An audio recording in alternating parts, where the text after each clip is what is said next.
algunos elementos, perdón, algunos elementos vinculados a la negociación en ámbitos parlamentarios, y con algunas definiciones de contorno, digamos, en relación con eso, ¿no? Yo entiendo que, no sé si todos, pero la mayoría trabaja en la legislatura, ¿verdad? Así es. Así es. Yo por lo menos trabajo. Sí, legislatura de provincia, Tierra del Fuego. Bien, mira vos, acá a la Sí, vuelta. Tierra del Fuego, Antártida e Islas del Atlántico Sur. Ahora cada vez más hay que decirlo así. Okay. Pero sí, ahí mismo. Bien. Bueno, en realidad al lado tuyo no, pero somos de la misma región, porque yo soy neuquino. Lo que pasa es que es cierto que Neuquén al lado o sea, llegar de Neuquén a Buenos Aires te lleva 1 hora y media en avión y 10 horas en auto. Tierra del Fuego es otra cosa, ¿no? La única provincia... Nos tenemos que un avión, sí, un avión de 3 horas, pero estamos a mano, estamos cerca, estamos conectados. Sí, sí, aparte es linda. Bueno, por lo menos Ushuaia, claro, uno cree que conoce Tierra del Fuego. Pero bueno, vamos a lo nuestro. Con lo cual vamos a hablar de un poco de qué significa negociar los convenios, y vamos a poner el foco en las comisiones, sobre todo, ¿sí? En algunos elementos que se suelen plantear respecto de lo que significa negociar en comisiones. Es muy importante que ustedes, cuando hablemos hoy, tengan en cuenta lo que vimos hasta acá. Es decir, hasta acá lo que hicimos fue un poco fijar conceptos, qué significa negociar, los tipos de negociación, digamos, regateo, negociación de una sola vez, juegos repetidos. Todo eso es bueno que lo tengan en cuenta, porque lo vamos, es decir, nosotros estamos yendo un poco a lo general o particular. La clase que viene vamos a cerrar con algunos casos, casos concretos, y todo todo está integrado en una sola unidad. Entonces es importante que tengan en cuenta los conceptos que vimos hasta acá. Hoy vamos a ser un poquito más prácticos, pero asumo, digamos, y les pongo, digamos, les recuerdo que es importante que tengamos en cuenta todo lo que vimos hasta acá, un poco para avanzar con este tema. Bien. Como siempre les voy a compartir un PowerPoint que les sirve a ustedes y también me sirve a mí para ordenarme, ¿no? Como siempre. Y vamos a avanzar sobre eso. Como siempre, digamos, mi idea es hablar más o menos hasta la mitad de las 2 horas, hacer una interrupción y luego volver, ¿sí? No les puedo decir exactamente cuándo, como siempre, porque tiene que ver un poco con los temas que vamos cubriendo. Bien, déjenme compartir.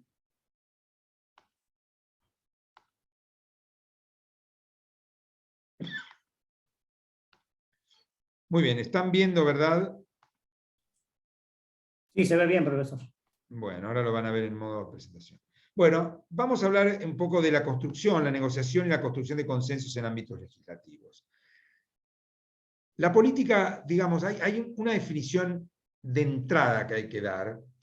La política y la negociación política, o sea, aquello que nosotros conocemos por la muy argentina palabra de rosca, y que está que tiene tanta imagen negativa, en realidad es, digamos, reivindicar la negociación política, y reivindicar la política, es reivindicar un camino alternativo a la violencia. Yo lo dije en la primera clase, pero ahora es bueno volverlo a poner sobre la mesa. Es decir, negociar algo, negociar un proyecto legislativo, una posición, un presupuesto, el precio de algo, lo que fuere, es un camino alternativo a te lo impongo porque soy más fuerte que vos. Obviamente el hecho de que una parte sea más fuerte que la otra va a entrar en la negociación, es un recurso que uno tiene. Pero negociar implica, en términos prácticos, esto ya lo vimos, pero quiero volver a plantearlo para partir desde acá, implica abandonar los objetivos de máxima. O sea, yo quiero 100, el otro quiere 100, pero yo prefiero tal vez tener 80, pero incluirlo al otro en un acuerdo que me permite garantizar que voy a tener 80 por mucho tiempo. ¿Sí? Lo que se llama acuerdos sustentables. Vamos a volver a un ejemplo que ya di en el pasado y del cual seguramente vamos a hablar la clase que viene, que es la Constitución Nacional del 94. El presidente Menem estaba muy lanzado, en ese momento era muy popular, año 93, 94, a reformar la Constitución para seguir en el gobierno. Y empezó a tirar señales de que él lo iba a hacer de cualquier manera, ¿sí? De hecho, primero, bueno, digamos, empezar a mandar señales, Gostanián con el famoso cotillón en Punta del Este, etc., hasta que plantean, digamos, presentan un proyecto de necesidad de reforma en el Senado y lo aprueban, ¿sí? Menem, y para esto negocia con los partidos provinciales una constitución extremadamente conservadora, dejando de lado la principal oposición, que en ese momento era el radicalismo, que se oponía a la reelección, y Menem manda una señal de, bueno, yo voy a ir por ahí, no importa cómo. Aprueban la necesidad de reelección, habilitan la reforma, de reforma constitucional en el Senado. Menem consigue los 2/3 entre el bloque del peronismo y algunos aliados, negociando una constitución extremadamente conservadora y repartiendo, digamos, bienes simbólicos a los partidos provinciales que lo apoyaban. Entre otros, la posibilidad de que las legislaturas elijan a los senadores. Antes acuérdense que a los senadores se elegían las legislaturas, se elegían indirectamente, de manera anticipada. Entonces, por ejemplo, el senador Juárez de Santiago del Estero fue reelegido en el año 93 2 veces, o sea, por 2 periodos de antemano, o sea, del año 93 al 2001 y del 2001 al 2010, porque los senadores se elegían por 9 años. Educación religiosa en los colegios, o sea, manda un mensaje a la principal oposición diciendo, bueno, yo voy a avanzar con esta constitución, porque yo lo que quiero es la reelección, lo demás no me importa. Y como no tenía la mayoría en diputados, ni la podía tener, porque se necesita una mayoría especial, empezó a mandar señales que iba a llamar un plebiscito, para apretar a la oposición. Él iba a ganar el plebiscito por bastante margen. ¿Y qué hace la oposición en ese momento, liderada por el expresidente Alfonsín? Lo llama a una negociación. Y esto termina en el denostado Pacto de Olivos. Pero el Pacto de Olivos, finalmente, que es un pacto, como su nombre lo dice, es un acuerdo para hacer otra reforma constitucional, nos termina entregando una constitución efectivamente con la posibilidad de reelección a Menem, pero mucho más moderna que la que había.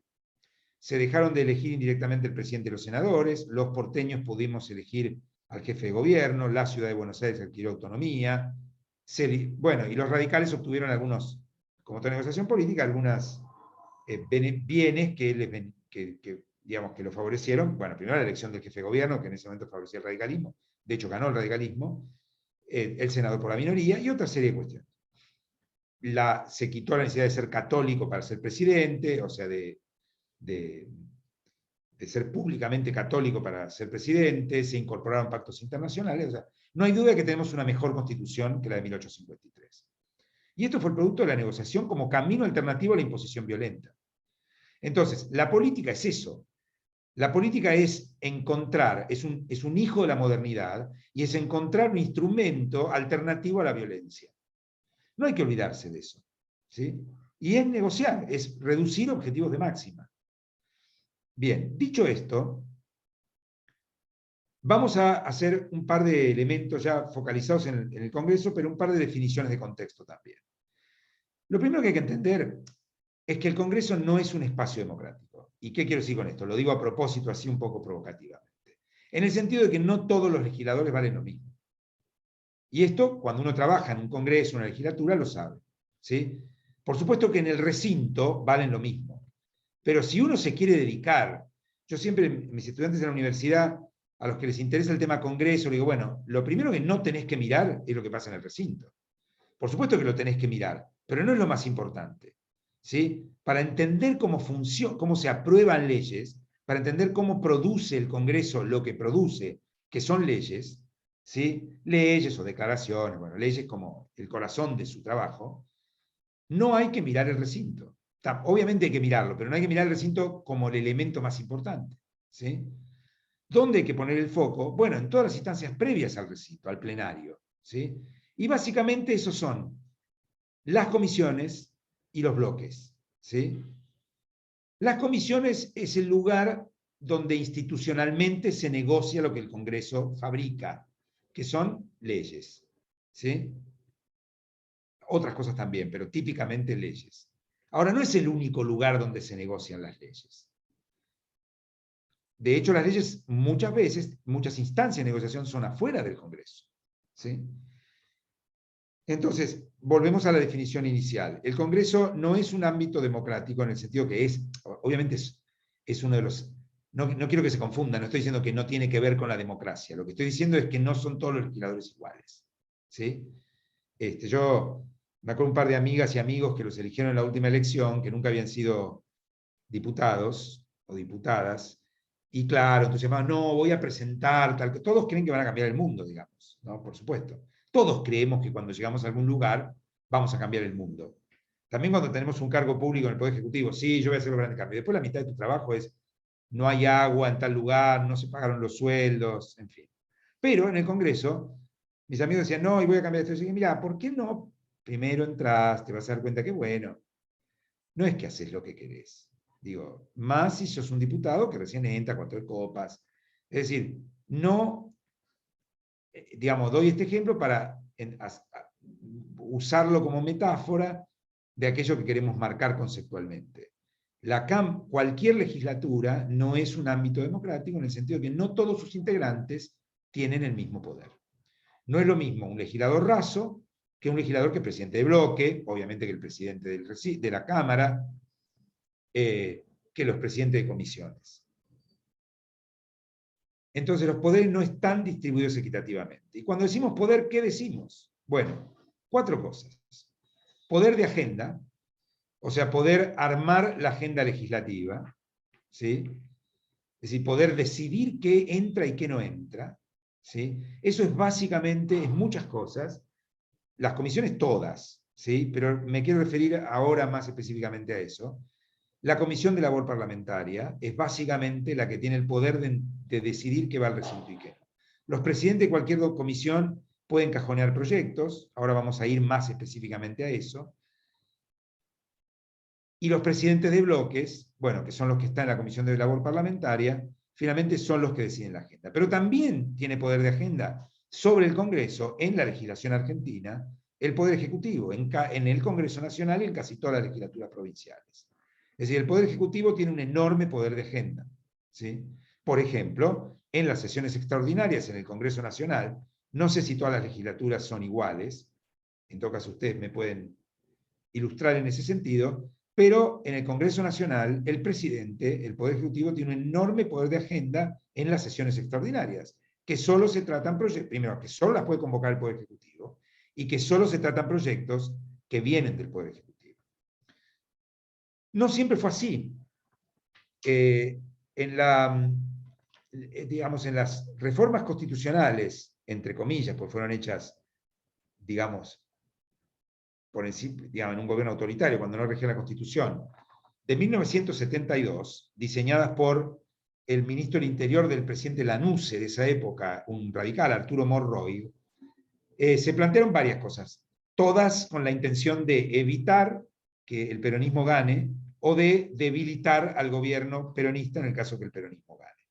Para evitar que el peronismo gane, no es el tema nuestro, obviamente, el balotage, una serie de cuestiones que trataron de unificar, mucha legislación que tentaba a los dirigentes peronistas a presentarse, a romper con el peronismo y presentarse solos, lo contamos en el caso pasado del MPN. Pero a nivel legislativo armaron armaron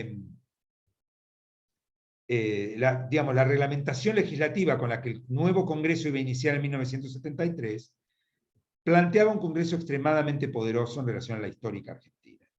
Se podía formar quórum con menos del 50%, uno podía plantear leyes con menos del 50%, o sea, darle estado legislativo a proyectos de ley. El Poder Ejecutivo no tenía poder de agenda, no podía mandar proyectos, los proyectos siempre salían del Congreso. Bueno, e inventaron la Comisión de Labor Parlamentaria, que se inventa en ese momento. Una de las pocas reformas que quedó, el peronismo terminó anulando todas las demás. La Comisión de Labor Parlamentaria le da ya existía en otros países, pero en la legislación argentina y en la reglamentación legislativa argentina aparece en el 73, es una comisión que le da, que es igualitaria, le da el mismo poder a todos los bloques, no importa cuántos miembros tengan. ¿Sí? Bien, entonces todas esas reglas van determinando cuánto poder tiene cada legislador de acuerdo a los lugares que ocupa. Segundo elemento, lo que llamamos el poder de gatekeeping, por la palabra en inglés. La ciencia política usa muchos términos en inglés, lamentablemente, que significa, bueno, tener la llave para abrir o no la puerta de los proyectos. Es decir, un presidente de comisión puede cajonear un proyecto todo lo que quiera. ¿Sí? Esto significa que cuando va un diputado y dice, che, tenés mi proyecto ahí, tiene 4 firmas, sí, pero vos no me votaste tal cosa. ¿Sí? Por supuesto, dependerá del nivel de presión que pueda ejercer el diputado, de la presión social, de un montón de factores. Pero el presidente de comisión tiene un enorme poder de gatekeeping, o sea, de abrir o cerrar la puerta, ¿sí?, de los proyectos. Poder de veto. Bueno, obviamente el Poder Ejecutivo, en el caso de la legislación argentina, que es muy amplio, es uno de los poderes de veto más amplios del mundo, el poder de veto que tiene el presidente en la legislación argentina, porque tiene lo que se llama veto parcial, que fue un invento de la década del 90 que después se incorporó a la legislación. El veto antes de la década del 90, digamos, el presidente no tenía poder de veto parcial, podía vetar la ley completa. Esto implicaba pagar un costo. Yo quiero sacar la ley A, el Congreso me la cambió, me la convirtió en A', a mí no me gustan los cambios que hizo el Congreso, y entonces veto toda la ley, pero pago el costo de que no sale la ley que yo quería que saliera. Ahora el Poder Ejecutivo puede tachar partecitas de una ley, borrar comas, cambiando incluso el sentido de la ley. Ese poder es un poder enorme que tiene el presidente. Ahora, en la práctica también, manejando la agenda, los presidentes de comisión y obviamente el presidente de la Cámara tienen poder de veto. Y por último, poder de negociación. La mayor parte de los diputados no negocian, digamos, pierden capacidad de negociación en la medida que los proyectos van aumentando de nivel. O sea, negocian la firma de el apoyo a la firma de sus propios proyectos, pueden negociar, si forman parte de la comisión, la sanción de un dictamen en la comisión, a partir de ahí le pierden el rastro. ¿Sí? Es decir, el poder de negociación lo tienen los jefes de bloque, no el autor del proyecto. ¿Sí?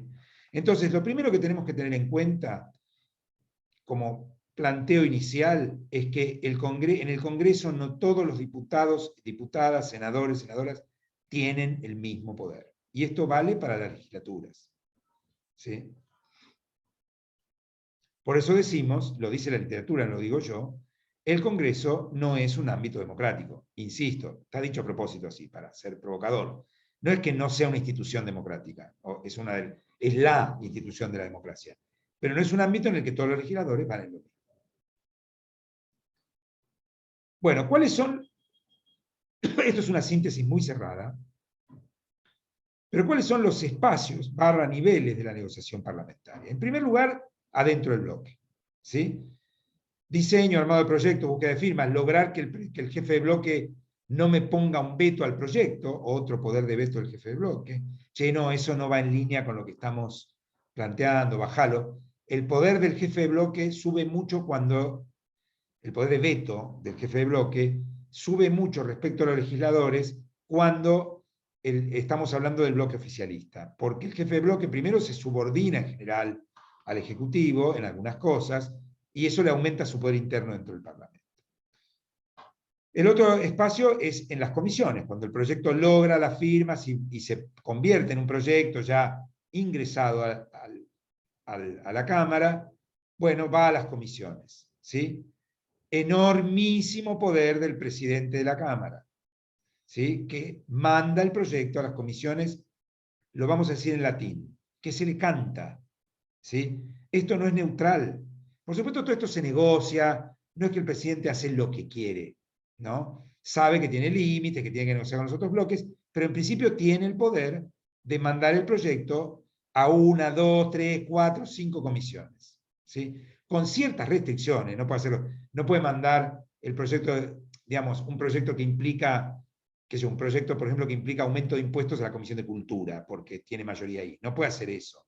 Pero mandarlo a 6 comisiones, un proyecto que no le gusta, implica dormirlo, porque tiene que lograr dictamen de las 6 comisiones. Y de ahí de nuevo va de la comisión al plenario. En el plenario se negocia poco y se vota mucho. El voto es lo contrario a la negociación, es el final de la negociación. ¿Sí? Por supuesto, en qué va al plenario interviene labor parlamentaria, poder de agenda. ¿Sí? Hay un montón de instancias más, y ya vamos a ver que hay un montón de instancias fuera del Congreso, pero en principio este es el recorrido a grandes rasgos. Al que le interese, yo le puedo recomendar, hay papers explícitamente dedicados a esto, cómo recorre un proyecto de ley, cuál es el recorrido de un proyecto de ley y qué le pasa, y por qué puede salir o qué no, y cómo se negocia. Pero en principio estas son las tres instancias más gruesas por las que pasa un proyecto de ley desde que a un diputado se le ocurre, ¿sí? O senador. O se le ocurre o se lo lleva un lobby, ¿sí? Hay una definición que es casi 99% certera. En el Congreso de Estados Unidos, ningún proyecto proviene de una idea suelta de un legislador. Siempre viene de algún lado, o de la base que el legislador representa, si es un pueblo que tiene un astillero, defender el astillero porque genera empleos, etc. Me están escuchando y viendo, ¿verdad? Ahora sí, no, porque lo vi a Ramón totalmente quieto y dije, tal vez está congelado, pero estaba quieto nomás. Sí. No, perfecto. Bien, Escuchamos bien y lo ve bien. El 99% de los proyectos que llegan al Congreso de los Estados Unidos provienen de algún interés, no de la idea suelta de un legislador, de un grupo de interés, de un lobby, de la base social del legislador, etc. Bien. Y en todos los proyectos intervienen lo que podríamos llamar, de nuevo usando un término en inglés, stakeholders externos al Congreso, o sea, actores influyentes, grupos de interés de la sociedad civil, esto es, grupos sociales, base social del legislador, grupos asociados a los partidos políticos a los que el legislador pertenece, movimientos sociales, ONGs y lobbies sindicales, empresarios, etc. Grupos de los que están a favor de aumentar las penas de las leyes de tránsito, integrados por víctimas de leyes de tránsito, y siempre hay algún legislador que toma como propio ese proyecto. Les cuento una anécdota. Yo, que trabajo en energía nuclear, cuando fui funcionario estuve en contra de que la Argentina firme un tratado, que no firmó, que se llama Tratado de Prohibición de Armas Nucleares, TPNW por sus siglas en inglés. Claro, suena feo. Che, ¿qué le pasa a Julián Gadano que no quiere que se prohíban las armas nucleares? No, yo quiero que se prohíban las armas nucleares. Pero ¿qué pasa? Hoy existe un régimen con un tratado que se llama TNP, Tratado de No Proliferación, que es un tratado asimétrico, o sea, asimétrico. Hay 5 países que tienen armas y el resto no puede tener. Argentina y prácticamente todos los países del mundo son firmantes de ese tratado. Algunos países muy históricamente vinculados a un reclamo para que se terminen las armas nucleares de manera más radical, que dicen que el TNP no resuelve el problema porque los 5 países que tienen armas siguen teniendo, México, Noruega, junto a otros países que en realidad tienen ganas de irse del TNP, están impulsando el Tratado de Prohibición. ¿Y yo por qué planteaba que no? Porque creo que, porque ya las 5 potencias habían dicho que no lo iban a firmar, entonces era ridículo, un tratado para, es como decir, un tratado para que se prohíba la droga y los 5 que tienen droga no lo firman, digamos. Y lo que iba a hacer es debilitar el único régimen que tenemos. Ahora, políticamente es complejo, hay que explicarlo, etc. Bueno, el otro día un grupo de legisladores de Juntos por el Cambio apoyó un proyecto de una organización de la sociedad civil de que Argentina firme el tratado.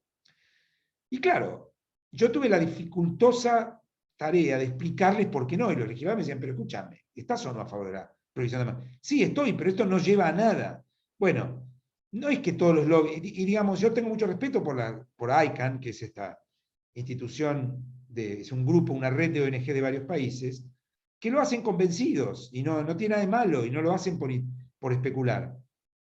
Bueno, entonces muchos legisladores apoyaron eso contra lo que yo pienso, digamos. Y así se crean las leyes, digamos. ¿Sí? No hay buenos y malos, hay intereses diversos, hay opiniones, hay visiones del mundo diferentes. Entonces, sindicatos, empresas, ONG, grupos de presión, etc. Después los medios. Los medios son un elemento. Los medios te pueden influir en el desarrollo de digamos, muy en sinergia con la sociedad civil de un proyecto. Y obviamente, y más en la legislación argentina, el Poder Ejecutivo. Entonces, esas tres dimensiones van a estar presentes en la negociación de muchos proyectos que interesen a esos grupos. Digamos, un proyecto de declaración de interés del Día del Viento en Neuquén. Bueno, hay un Día del Viento en Neuquén, les quiero aclarar, o no, hay una capital del viento. Deberían ser todas las ciudades patagónicas, capital del viento, pero bueno, y acá el amigo de Tierra del Fuego me lo puede certificar. Aunque en Ushuaia no hace tanto viento, porque creo que está medio protegido, ¿no? Pero los que están más en el medio del desierto, la ciudad de Neuquén, bueno, ni hablar Río Gallegos, Así es. Comodoro Rivadavia, Río Grande. Río Grande, bueno. Hay que Ni estar hablar. en Neuquén en febrero, por ejemplo, ¿no? Bueno, bien, entonces, esto es un elemento que también hay que tener en cuenta.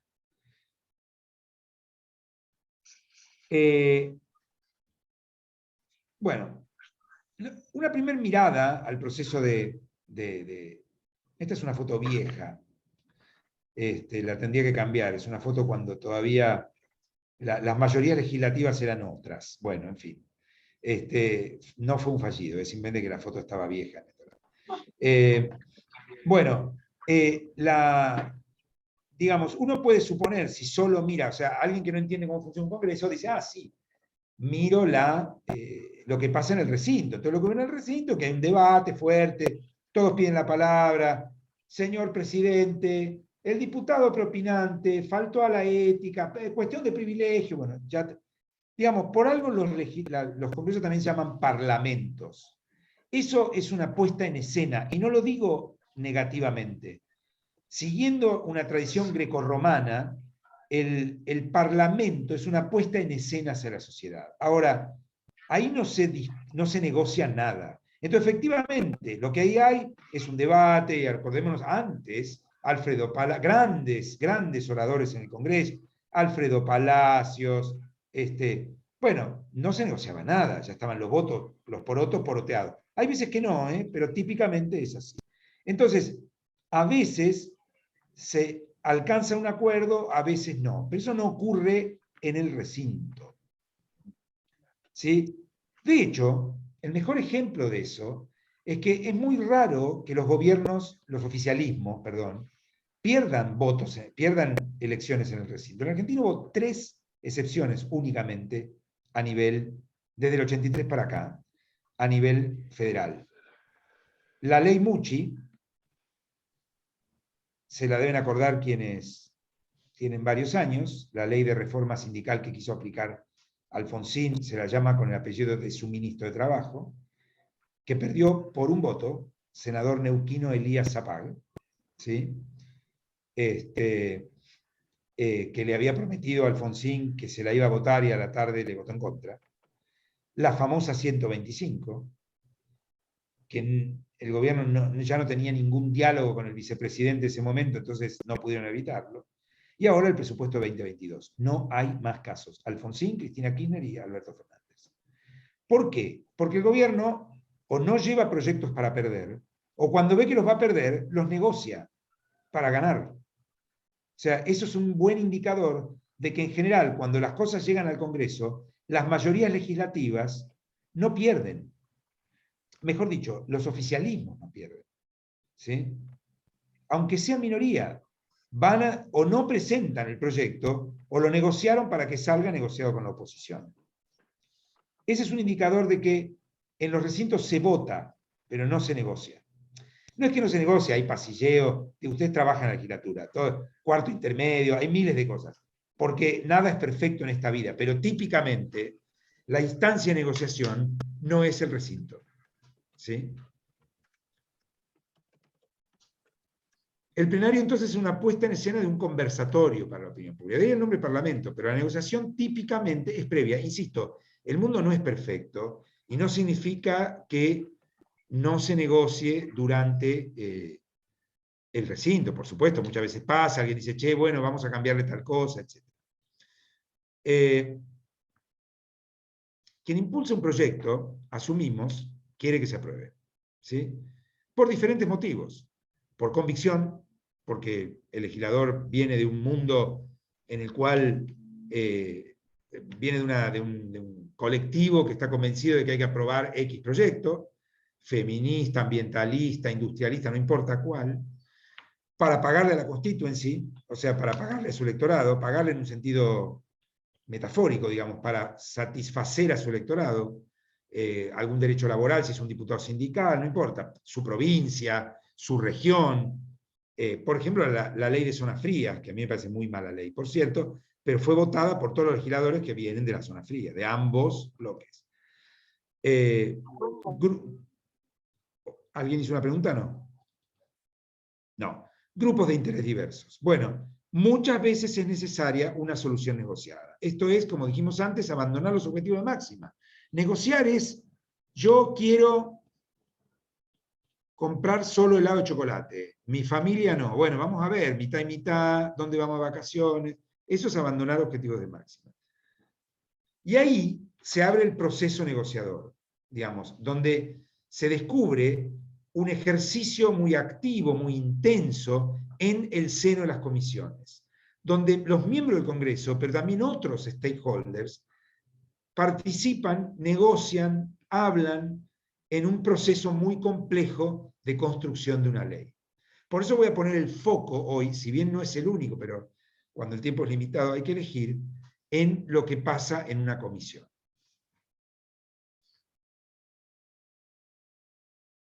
El proyecto de comisión, por definición, es analizado por legisladores distintos de su autor. O sea, su autor propone el proyecto, consigue firmas que lo apoyan, pero se asume que lo van a evaluar otros legisladores, que no son sus autores únicamente, ¿sí?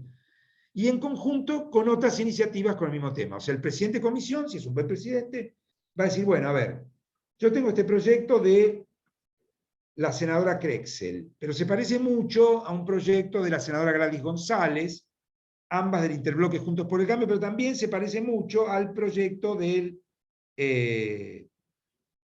no sé, del legislador, del senador Parrilli, o de la senadora Zapag. Estoy diciendo todos neuquinos, estoy con poca imaginación hoy. Entonces vamos a tratar de ver si los senadores y senadoras pueden aceptar que se arme un solo dictamen. Sí, estamos de acuerdo, por supuesto ya negociaron entre ellos, y se trata de hacer un solo dictamen. No se pudo, va a haber un dictamen de mayoría, ligado a un bloque, otro de minoría. Pero un trabajo, el primer trabajo del presidente de la comisión, es si tiene 14 proyectos de reducción impositiva, de moratoria previsional, o de lo que fuere, bueno, con la ayuda del presidente de bloque, de los autores de los proyectos, etcétera, tratar de convertirlo en uno o dos dictámenes. Y para hacer esto ya hay una negociación. Todavía no se empezó a discutir el proyecto, pero ya hay una negociación. Mirá, si vos querés que lo que vos dijiste, por ejemplo, ahora hay, en el Congreso hay aproximadamente 5 proyectos para reducir las emisiones de metano en la industria de hidrocarburos. Bueno, hay una discusión para convertirlos en uno solo. Y de esto participan los 5 autores, el IAPG, que es el Instituto Argentino del Petróleo y el Gas, o sea, el instituto donde están los profesionales del petróleo y el gas, las empresas, las cámaras, los sindicatos, las provincias, el Poder Ejecutivo, expertos. Es decir, hay una negociación que supera el Congreso para armar un dictamen. Nada más. ¿Sí? Entonces la industria dice, bueno, tendría que ser menos reglamentarista, dejarnos tiempo, ¿no? Las provincias dicen, se le tendría que dar poder de policía a las provincias, el Poder Ejecutivo dice, no, el poder policial lo tenemos que tener nosotros. Y los legisladores, bueno, están entre que siga mi proyecto o que siga un proyecto en el que yo tengo cierta injerencia, pero que va a salir. O sea, abandonar los objetivos de máxima. ¿Sí? Como sabemos, el proceso finalmente termina en un dictamen o 2 dictámenes, puede ser 3 en caso muy excepcional. Si no, todo se atasca, ¿sí? Hasta que no se llega, no se transforman esos 13 proyectos en 1 o 2 dictámenes, van a seguir durmiendo el sueño de los justos en la comisión. Salvo, por supuesto, que pase algo, que haya una fuga de metano por la cual muera 100 personas en un pueblo, entonces ahí los medios, y eso cambie la agenda. Pero finalmente van a volver ahí, lo que pasa es que ahí todo el mundo va a estar como más incentivado a resolver el problema. ¿sí? Y todavía no hay proyecto, ¿sí? Bueno, las discusiones en la comisión reflejan, digamos, hay una serie de elementos que tenemos que tener en cuenta para entender la discusión en la comisión. En primer lugar, refleja la composición política del cuerpo, o sea, cuántos legisladores hay de cada bloque, está claro eso. Por eso una pelea fuerte al inicio de cada año legislativo es cómo se integran las comisiones y sobre todo quién las preside. Porque acuérdense que el presidente de comisión no es un cargo simbólico. Primero que tiene cargos, contratos, puede tener más gente trabajando para él, obviamente eso no es trivial, pero lo más importante es que tiene poder de gatekeeping, ¿sí? En segundo lugar, la voluntad de los legisladores de construir consensos. No, yo quiero que mi proyecto sea este que yo pasé, porque yo soy leal, yo vengo antes de ser senador, era presidente de del grupo de ambientalistas argentinos por un país sin petróleo y no estoy dispuesto a cambiar. Bueno, puede haber, por supuesto, todo Congreso tiene sus radicalizados y los hay. Y después la capacidad negociadora de los legisladores y del presidente de la comisión. Digo, el que ve de afuera un Congreso no lo nota eso, pero quien trabaja en un Congreso sabe muy bien que los legisladores que tienen capacidad negociadora, que cumplen con su palabra, son muy valorados. Hay buenos presidentes de comisión, hay malos presidentes de comisión, con independencia del bloque al que pertenezca. Segundo lugar, como ustedes bien saben, a una comisión pueden asistir todos los legisladores, aun quienes no integran la comisión. No tienen voto, pero pueden asistir. Y en una comisión el voto importa, pero importa mucho más la voz, ¿sí? Tienen voz invitados, se invita gente, ¿sí? De nuevo, el presidente de la comisión tiene la capacidad, y en general lo manejan responsablemente, o sea, no es que hacen lo que quieren, de invitar gente de afuera a hablar. Entonces, ahí vemos que está hablando el ministro de Economía, bueno, el ex ministro de Economía, perdón, informando en la Comisión de Presupuesto. El autor o los autores del proyecto tienen derecho a exposición, o sea, explicar su proyecto, y juegan un papel muy importante incluso en la negociación los asesores, que a veces cumplen el rol de negociador en las instancias previas. En un tema muy específico, los legisladores tienen asesores en temas específicos muy importantes o para su tarea legislativa, o su carrera, o su provincia, y a veces son esos asesores los que negocian directamente. Las comisiones, aunque en las comisiones se vota, a diferencia del recinto, digo, en el recinto se negocia y se vota, y en las comisiones se negocia y se vota. Pero la verdad es que el recinto está más pensado para el voto, y las comisiones están más pensadas para la negociación, aunque se vote al final. Votar es el final, es el resultado de la negociación. Sexto elemento, salvo excepciones que se tienen que determinar con fundamentos y de manera explícita, la actividad de las comisiones es pública, incluso en la Argentina son televisadas. La comisión fomenta el trabajo en equipo, esto es muy importante, o sea, un legislador no puede trabajar solo, tiene que rosquear con otros que le apoyen el proyecto, tiene que argumentar, tiene que convencer a los otros. ¿Sí? El voto es lo menos importante en una comisión, por supuesto que es relevante al final, pero acá lo que importa es lograr hacer de mi proyecto el proyecto ganador. Y acá influyen un montón de factores, a qué bloque pertenezco, qué tanto apoyo externo tengo a mi proyecto, qué tan respetado soy como legislador, qué tan presente está el proyecto en los medios, etcétera, etcétera, etcétera. ¿Cuántos gobernadores me acompañan? Bueno, en fin. Y una cosa muy importante es que concilia el campo político con el técnico. Acá vamos a detenernos un segundito. Hay un sociólogo alemán que se llama Niklas Luhmann, que es un especialista en sociología de sistemas, pero que, digamos, nos ofrece una conceptualización muy importante para estos temas. Él dice, bueno, cada campo de la actividad humana, ¿sí?, tiene sus límites, como en un sistema. Cada subsistema tiene sus límites. Imaginen ustedes un sistema informático. Está el sistema operativo, están los programas, etc. A su vez, tiene formas de interacción con otros sistemas.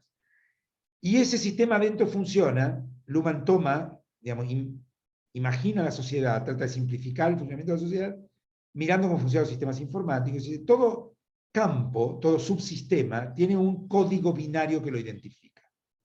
Entonces, por ejemplo, el código binario del campo moral es moral e inmoral.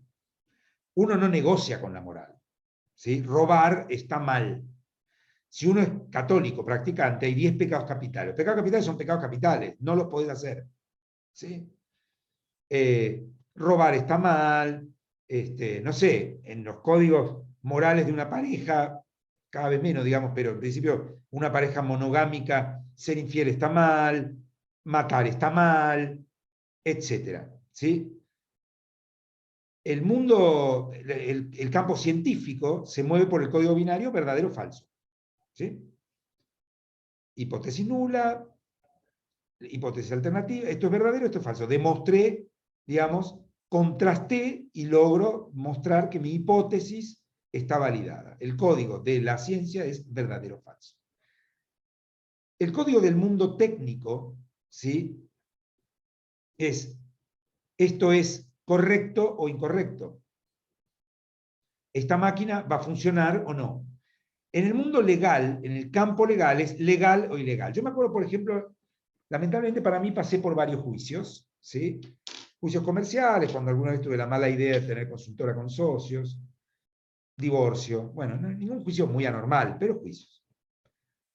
Y claro, yo estaba en un conflicto, me acuerdo, y fui con mi abogado y le dije, mirá, yo le quería demostrar, yo tengo la razón, yo soy bueno, yo hice bien. Y mi abogado me dice, a mí no me trate de convencer de que sos bueno, para mí sos bueno porque sos mis clientes, sos el mejor del mundo.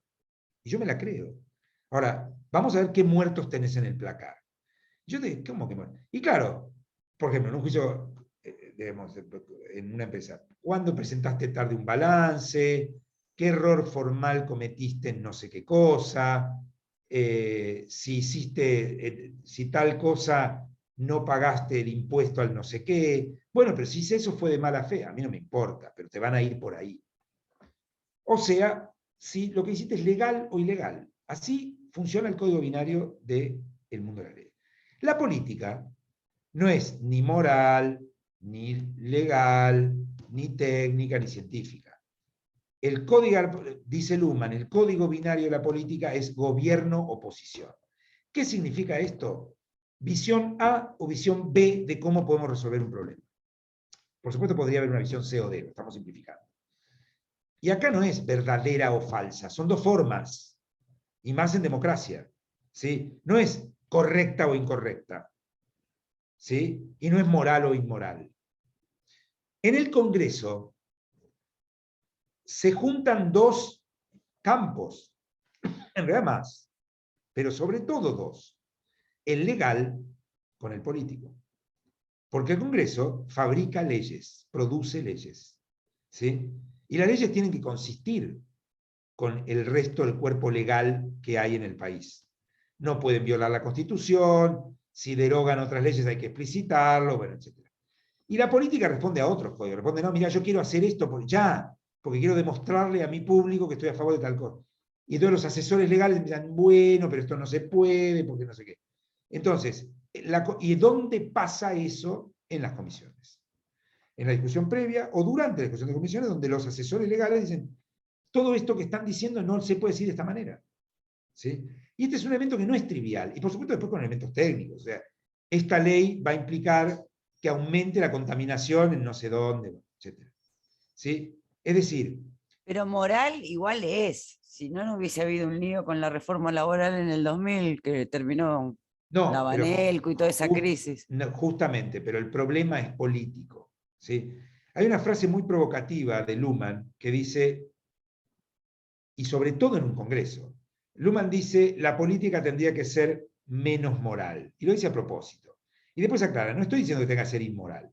Pero ¿cuál es el código de la política? De gobierno-oposición, no moral y inmoral. Te voy a decir dos cosas que te van a dejar claro. Todos esperamos que nuestro representante sea honesto. Es correcto. Yo quiero que sea honesto, que no robe, que no mienta. Ahora, ¿yo espero eso de mi representante? No, lo espero del tipo que me vende el ferretero, el almacenero, mi jefe, mis empleados, o sea, lo espero de todos los que me rodean. ¿Sí?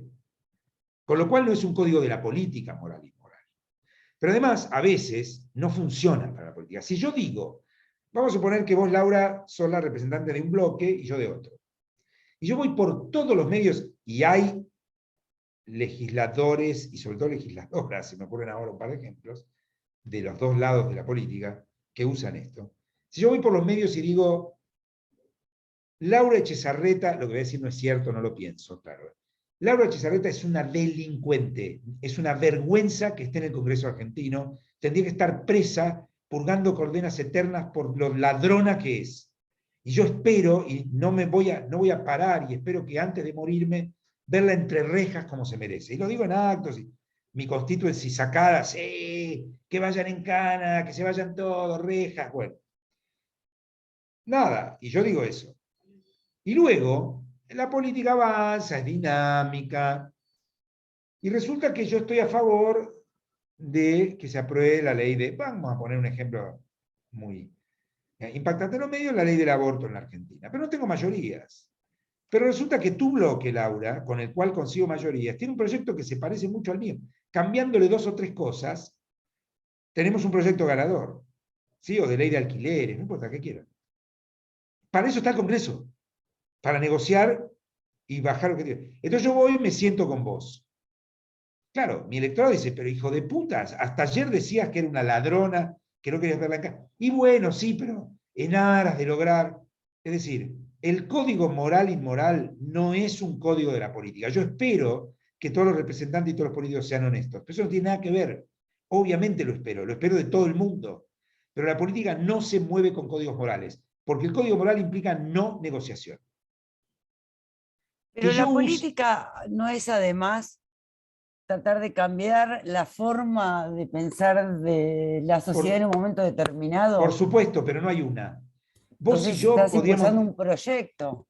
Sí, no colectivo. hay una. Vos y yo, imaginemos que somos legisladores de nuevo, los dos somos personas muy honestas, muy compenetradas con lo que pensamos que es el bien de nuestro país, y muy, digamos, comprometidas con eso.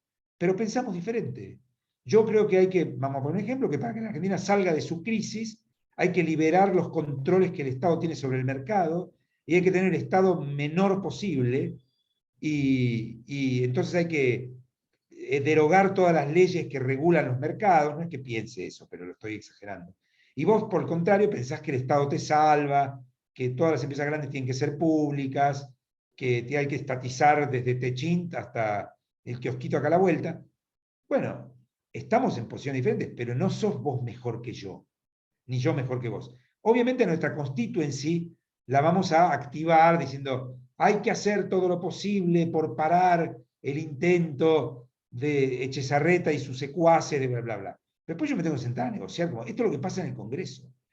Entonces, es importante tener en cuenta, y no me quiero tampoco detener sobre moral y inmoral, porque lo decía solo a modo de ejemplo, aunque es muy importante, pero no tiene que ver con el tema de hoy. Lo que es importante entender es que en las comisiones se chocan diversos campos, el campo técnico, el campo legal, o sea, hay cosas que se pueden hacer y cosas que no. Yo no puedo legislar, digo, por ejemplo, quiero una ley en la que todos los trabajadores argentinos cobren $1 millón. Entonces el salario mínimo va a ser $1 millón.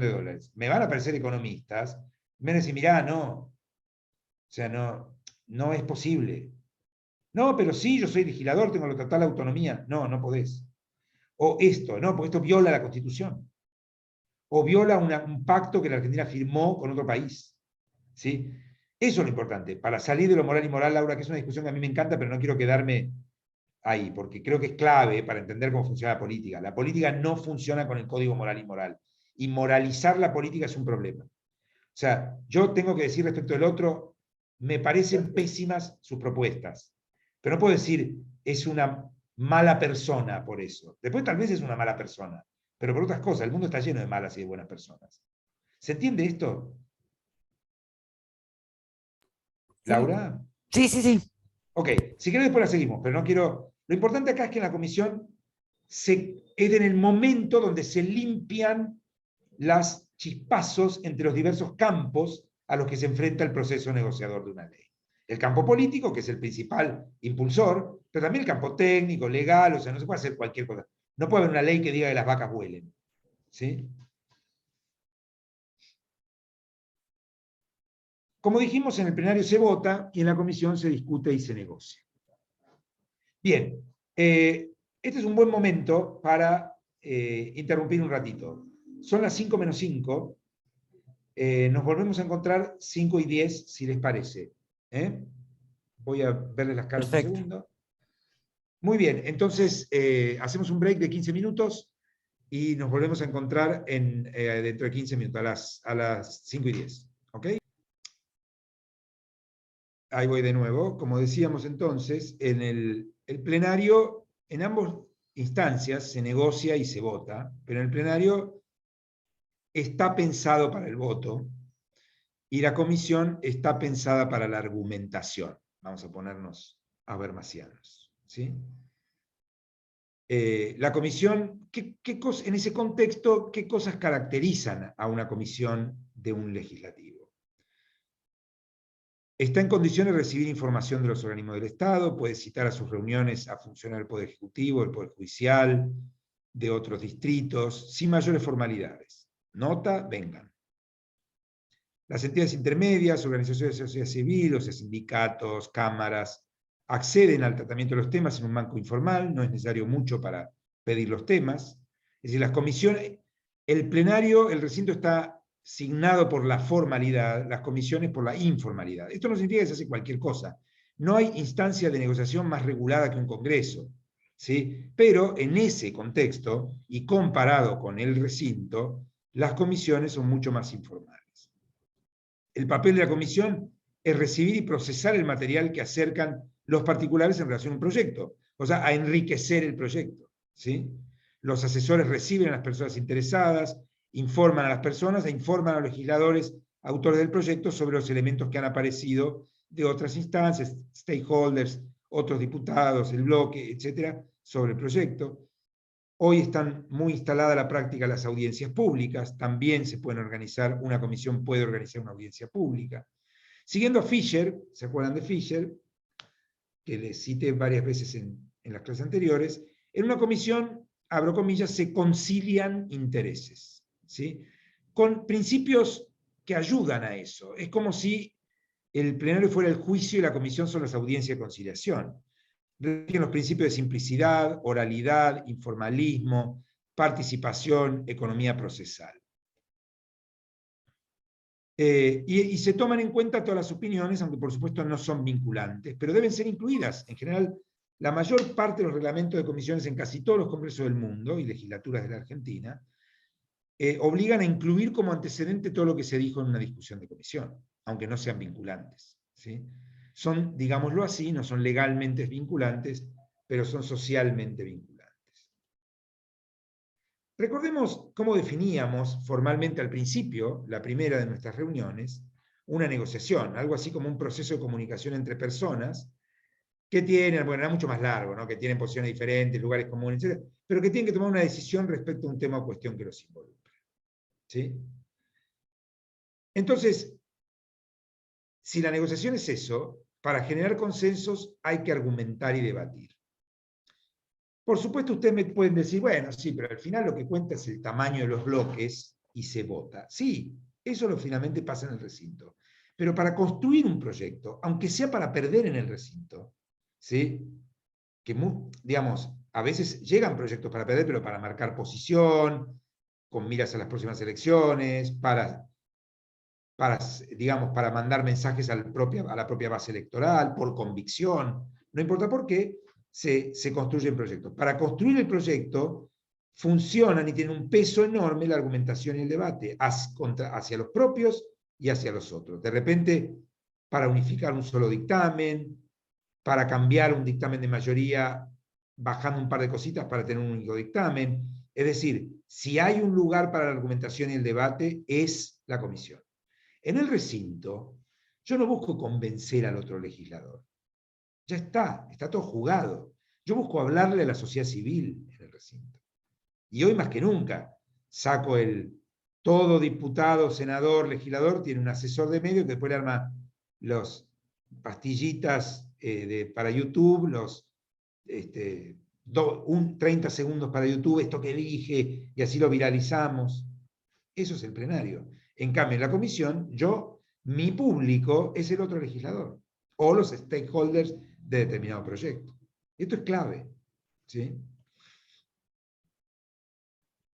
Entonces, hay centralidad de debate y argumentación bajo reglas. El Congreso, como dije, es el lugar, es la instancia de negociación más regulada del mundo, es el lugar donde se regula la negociación política. ¿Sí?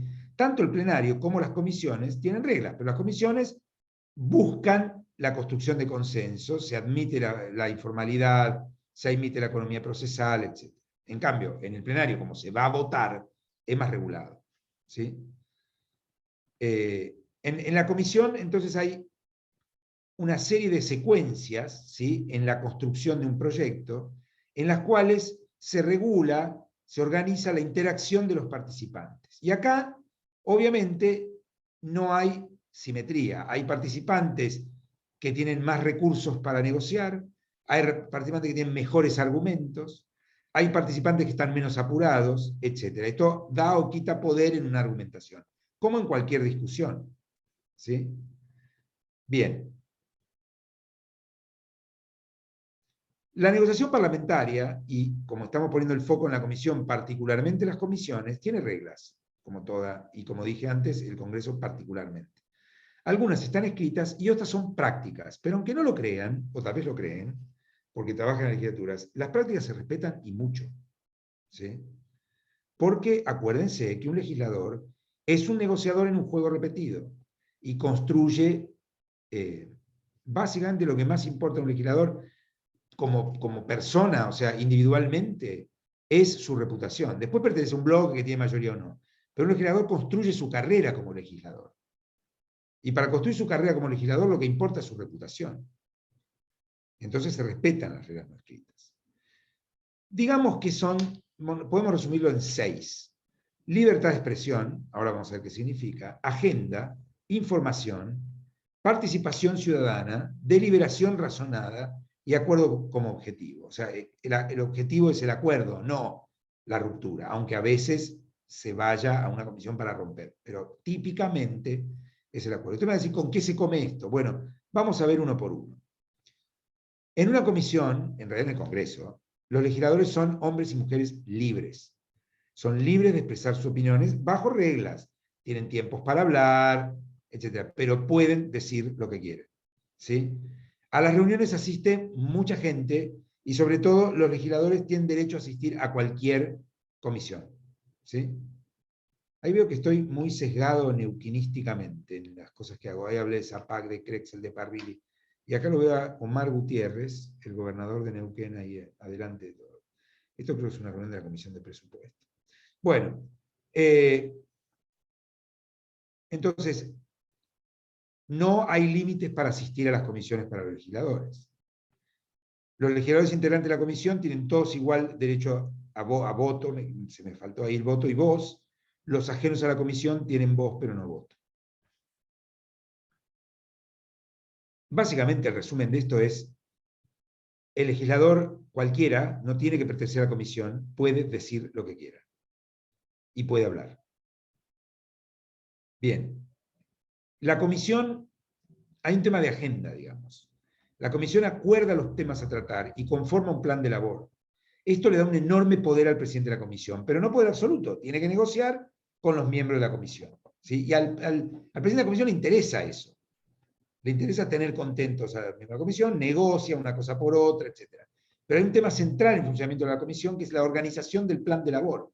Esto es de la agenda de la comisión, de la agenda política de la comisión. ¿Sí?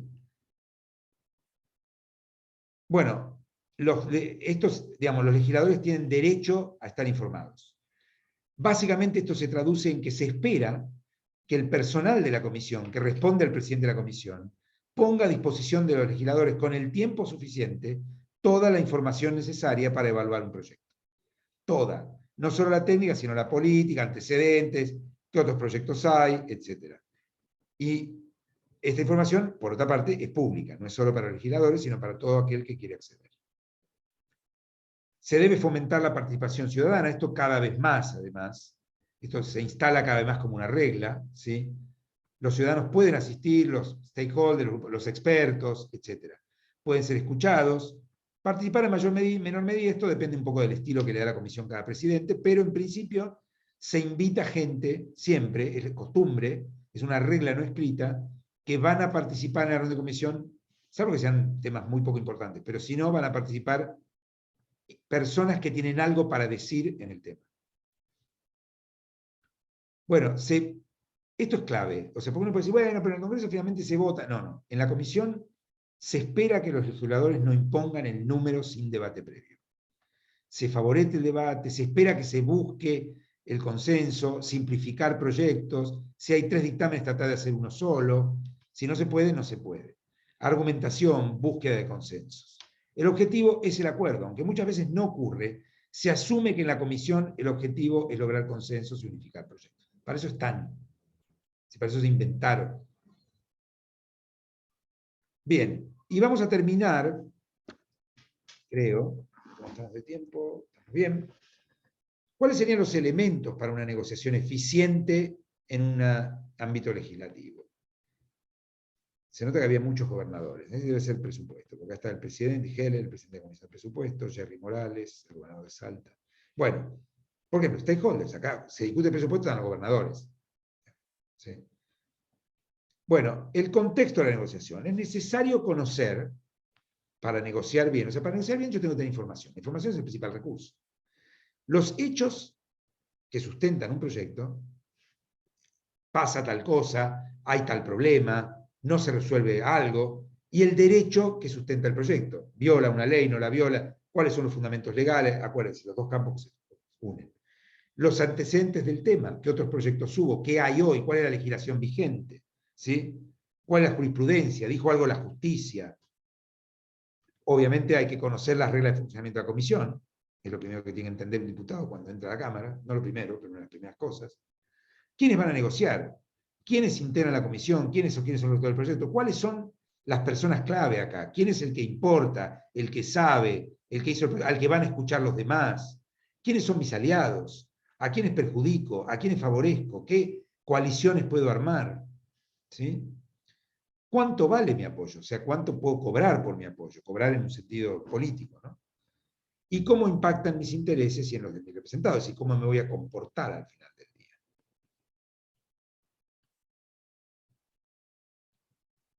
¿Qué elementos son importantes para una estrategia de negociación en una comisión? Bueno, el tiempo que tenemos. ¿Cuánto juega a favor o en contra del tiempo?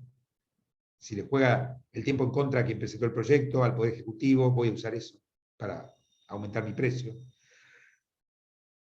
En un contexto que favorece el debate y la discusión, no nos olvidemos. ¿Cuáles son los actores externos involucrados? El Poder Ejecutivo, las organizaciones de la sociedad civil, la prensa. ¿Cuánto pueden negociar? ¿Qué poder tienen? ¿Cuánto lo tengo que escuchar?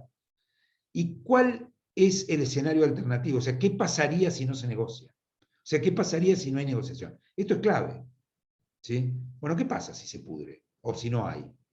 ¿Cuántos incentivos tengo a trabajar para que esto se logre? No pasa nada, es el fin del mundo. ¿Qué pasa? ¿Y cuáles son los futuros que la negociación o la no negociación producen? Es decir, ¿en qué mejora el mundo, mi situación, mi provincia, mis electores? ¿Sí? O mi lugar en el bloque, mi relación con el presentante del proyecto. A veces no tengo mucho margen porque me viene desde el bloque, hay que votar esto a favor, pero todo esto está presente. Bueno, hay un elemento central, que es el tema de la ética. La ética no significa seamos honestos, se espera que todos lo sean, pero vuelvo a lo mismo, sino cómo se construye esta conversación en un juego que, acordémonos, es un juego repetido. Yo voy a estar por lo menos 4 años sentado ahí. Y voy a lidiar con personas que hace 20 años están sentadas ahí, incluso algunos legisladores, pero el personal de la Cámara, etc.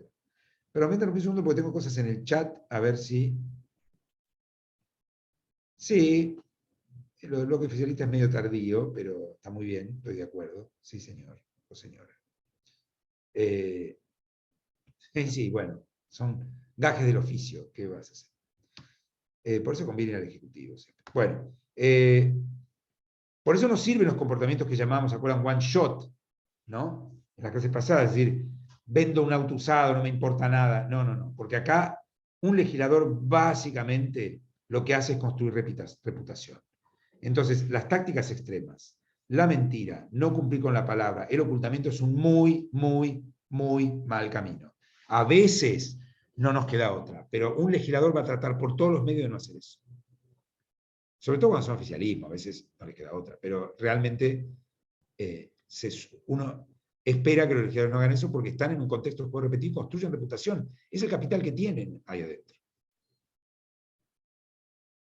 Bueno, metodológicamente existen dos abordajes, lo que la literatura llama deductivo, es decir, se acuerda primero dónde queremos llegar y a partir de ahí lo demás, que es lo ideal.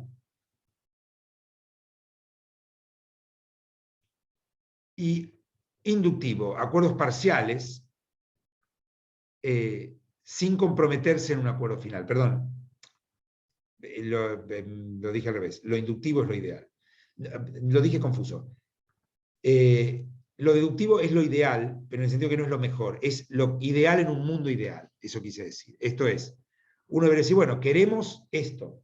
Queremos que no haya más emisiones de metano, para seguir con el mismo ejemplo. Ok, vamos por ese camino. Muchas veces esto es posible. Ahora, muchas veces hay que llegar a un objetivo, pero el proceso está tan complejo que es mejor ir armando acuerdos parciales. Cerremos las cosas más sencillas, ¿se acuerdan? Lo habíamos visto en las clases anteriores. Ir generando clima de acuerdo y dejemos para más adelante los asuntos complejos. Eso, lo segundo, lo llamamos método inductivo, acuerdo partecitas. Y llego al final, El método deductivo es, me pongo de acuerdo en el final, o sea, la parte en general del proyecto, vamos a terminar con la emisión de metano y vamos después negociando, artículo por artículo, aquello que me lleva a ese momento. Eso es lo que llamamos deductivo. Cualquier de los dos métodos es posible y existe. Es simplemente una clasificación de gente que ha estudiado esto y ve qué pasa. ¿Sí? Bueno, obviamente es muy importante, acuérdense la primera lámina que mostré en la primera clase. Aún para pelearse hay que saber transmitir lo que se busca. Entonces hay que tener en cuenta que un miembro, un negociador en una comisión, un legislador, un asesor, etcétera, tiene que tener en cuenta que este es un proceso comunicativo, interlocutivo en términos habermasianos. Lo primero que hay que hacer es escuchar atentamente. No para estar de acuerdo, pero a ver, ¿qué me está diciendo este? ¿Dónde quiere llegar? Aunque sea para irle en contra. ¿Qué me está argumentando? Entender los argumentos. ¿Cuáles son sus convicciones? ¿A dónde quiere llegar? ¿Sí? Número uno. Número dos, hacer lo mismo pero al revés. O sea, hablar de una forma que la otra parte pueda entender lo que decimos. Y por otra parte tenemos tiempos cortos, entonces tenemos que hacernos entender en los argumentos. En las comisiones es diferente, hay más debate. No es el recinto que tengo 5 minutos y listo. Pero igual, tengo que ser claro, tengo que transmitir de manera tal de que, si yo digo, quiero transmitir que este lápiz es negro, voy a decir, este lápiz es negro, y el otro va a entender que este lápiz es negro, y se va a poner de acuerdo conmigo o no en eso, pero no voy a tener la duda si pensó que yo decía que este es un lápiz verde o una lapicera. ¿Sí? En ese contexto, simplificar y concretar las ideas. Queremos esto. ¿Sí? Y por último, la contraparte no es un enemigo. Digamos, yo estoy muy en contra de la idea amigo-enemigo de la política, tan instalada hoy en nuestro país y en el mundo. La contraparte es un grupo o un legislador que tiene otras ideas y a que le tengo que ganar tal vez, pero a veces no, a veces coopero. A veces me importa más que pertenezca a la misma Patagonia que yo, que a otro partido. No puedo romper lanzas, y volvemos a lo de moral e inmoral. Amigo-enemigo es moral e inmoral. Yo soy enemigo del inmoral. Pero no soy enemigo del adversario político. ¿Sí? Y por lo tanto hay que separar las personas del problema. Esta es una regla, no hay que imputar personalmente. A veces pasa por las discusiones se pudren, digamos, ¿no? Usted es un delincuente, señor diputado. No. Eso no hay que hacerlo, porque eso lleva a la... Salvo que yo lo haga como parte de una táctica extrema en algún momento muy particular. Pero en principio, típicamente, esas cosas no pasan en una discusión política en una comisión del Congreso. Bien, bueno, hemos terminado y me gustó poner esta lámina, que en realidad está más para la última, ¿no? Pero bueno, no importa. Terminé medio temprano. Hoy participaron poco, pero ahora abrimos para todo lo que quieran opinar, si es que tienen. Yo quería preguntarte lo de la ley zona fría. ¿Por qué no estás de acuerdo? Pensé que me ibas a decir con lo de moral e inmoral. Que podemos volver cuando quieras. No, yo no estoy de acuerdo. Bueno, yo me dedico a temas de energía. A ver, ¿cuál es el tema?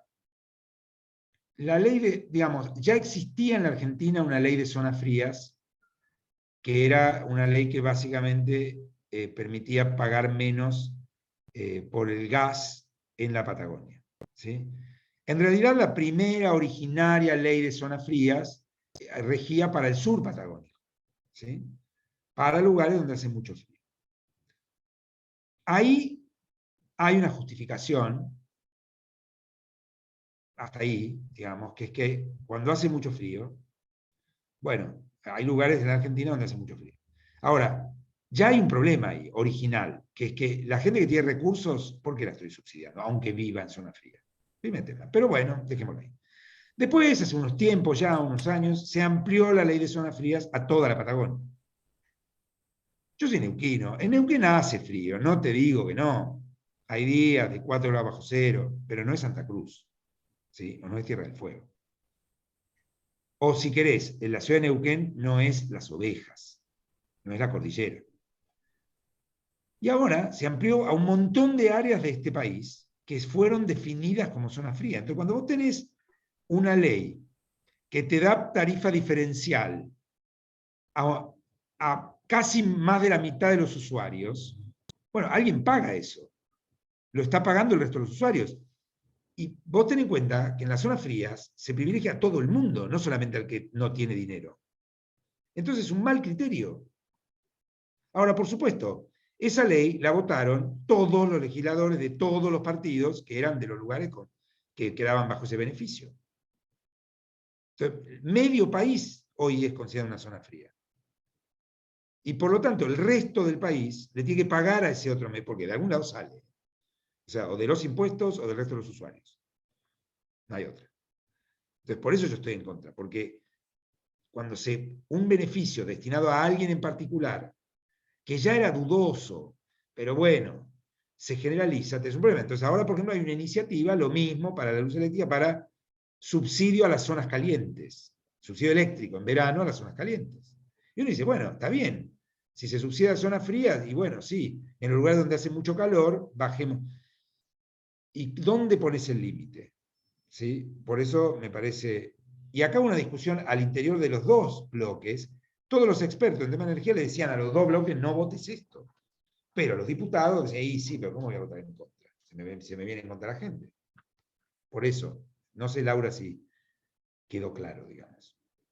Sí, está bien. No te pido que estés de acuerdo, pero simplemente... yo en general, digamos, de los subsidios cruzados suelo estar en contra. Si vos me preguntás a mí de las tarifas, digo, formé parte de la gestión. Yo creo que hay que subsidiar a la gente que está por debajo de la línea de pobreza, el resto no. O sea, el resto tiene que pagar lo que vale la energía. O sea, recibís aguache, no tenés energía subsidiada, si no, no. Pero bueno, es otra discusión. Maximiliano. Hola. Bueno, muchas gracias. No sé si habías levantado la mano. Sí, muchas gracias por los conceptos. Es cierto esto que decís que es tal cual, ¿no? Nosotros lo podemos ver como este tipo de subsidios, lo pernicioso que pueden ser alterando los precios, porque en realidad esa persona no tiene los mismos costos una provincia como la nuestra que una provincia que vive en una zona cálida. O sea, alteran definitivamente, tienen más ventajas, digamos, una persona que vive en Tierra del Fuego o en la Patagonia, para producir un producto, claro, que una persona que vive en otro lugar. Y otra cosa que me estuve conteniendo para comentarte, una anécdota que siempre tenemos nosotros de las comisiones, cuando hablabas de la negociación, y siempre parafraseamos esto de un camello es un caballo que salió de una comisión. Como que cuando entra el proyecto y después te lo empiezan a modificar cada cosa. A meterle tantas cosas. Le empiezan a modificar tantas cosas y uno se enamora un poco, porque eso uno tiene que también resignar eso. Uno se copa con su creación. Y después cuando le empiezan a meter mano, queda tan diferente y uno tiene que ser tan tolerante en ese aspecto, tan tolerante en poder ser, digamos, tener esa apertura a que hagan modificaciones que tal vez sean absolutamente, técnicamente no buenas, que siempre nos reímos de eso. Bueno, sí, va a salir un camello, y bueno, saldrá un camello. Yo quería que salga un caballo, pero es un camello. ¿Qué va a ser? Exactamente, es una buena metáfora, la había escuchado yo. Y es muy bueno lo que decís, porque los legisladores se enamoran de sus proyectos también. Sí. Y después no quieren bajarse. O sea, no es solamente la política, una máquina. O sea, un legislador es una persona que, más allá del partido del bloque que pertenece, hace 20 años que viene soñando con ser legislador para presentar ese proyecto, qué sé yo. Sí. Y de repente le dicen, no, mira, vos tenías un caballo y ahora tenés un camello. Y bueno. Sí, ponerle 2 jorobas, hacerlo, ponerle 2 pezuñas, y pero eso no es tan funcional, mirá, ¿para qué? No, pero es eso o nada. Bueno, sí. Claro. Es eso o el pero sí pasa, el enamoramiento es absolutamente. Sí, así, yo lo he visto miles de veces. Bien, algo me habías inspirado para esto de que dijiste antes. Bueno, no, mirá, yo voy a decir una cosa más provocativa todavía, a pesar que soy neuquino, y mi familia, digamos, qué sé yo, tenemos algunas propiedades, cuando digo propiedades, la casa de mi papá, no se vayan a imaginar cosas raras, ¿no? Pero un par de cosas. Y han aumentado de valor ahora monumentalmente por el petróleo, digamos. O sea, Neuquén tiene la segunda reserva de gas no convencional más grande del mundo. ¿Sí? Yo estoy en contra de que el petróleo, o sea, que se haya provincializado la propiedad de los recursos de subsuelo, digamos. O sea, ¿por qué? Porque una provincia tiene la suerte de tener petróleo abajo. Digo, el petróleo debería ser un recurso de todo el país. Por supuesto, yo esto no lo puedo decir públicamente en mi provincia, digamos, pero ya está en la Constitución, olvídate, pero es un grave problema, digamos, de distribución, de justicia distributiva, ¿no? Bien, ¿algo más vinculado con el tema? Porque si no nos vamos a ir del tema. Bueno, muy bien. Hoy fuimos bastante rápido. Intervinieron un poco. Esto, por supuesto, al profesor siempre le da la duda de, bueno, estuvieron tan contentos con lo que dije que no necesitaron intervenir, o les pareció tan aburrido que se fueron a tomar algo y acá no hay nadie, salvo Maximiliano y Laura y Sara, que la veo ahí. No, bueno, yo la pregunta que quería hacerte en relación a... La envalentoné para preguntar, muy bien. Vos fuiste planteando o desgranando dentro de la bibliografía, digamos, en donde los podemos ir encontrando. O sea, si ustedes quieren, yo puedo pasarles, digamos, a través de los organizadores de las, llamémoslo así, la secretaría del... Por ejemplo, no sé, referencias de capítulos, sí, totalmente. Páginas, partes, secciones. Les paso cosas, claro que sí, para todo hay algo. Sí, okay. Les puedo pasar un par de papers.